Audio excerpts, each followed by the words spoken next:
Част 11.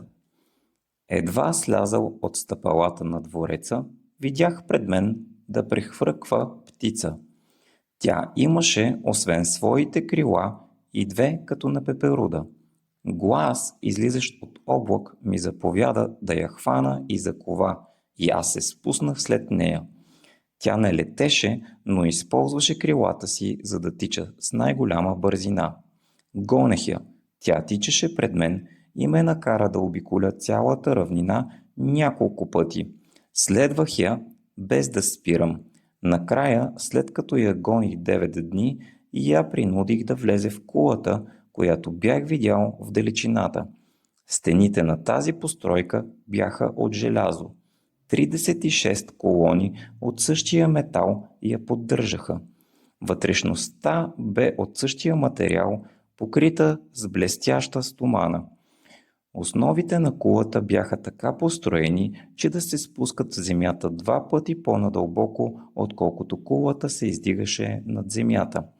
Птицата едва бе влязла, когато сякаш бе обхваната от вледеняващ студ. Тя напразно се опитваше да раздвижи вкоченените си крила. Продължи да пърха, опитвайки се да избяга, но толкова немощно, че с най-голяма лекота аз я настигнах. Хванах птицата и като прокарах стоманен гвозда през крилата й, и я заковах за пода на кулата с помощта на чук. Едва бях свършил, когато птицата доби нови сили. Не мърдаше, но очите й заблестяха като топаз. Гледах я вторачено, когато вниманието ми бе привлечено от група в центъра на залата. Тя разкриваше красив мъж в разцвета на силите си. В ръката си той държеше тояга, около която се бяха оплели 2 змии.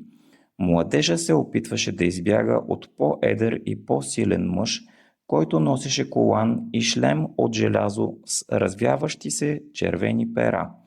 Близо до него меч бе положен върху малък щит, покрит с иероглифи.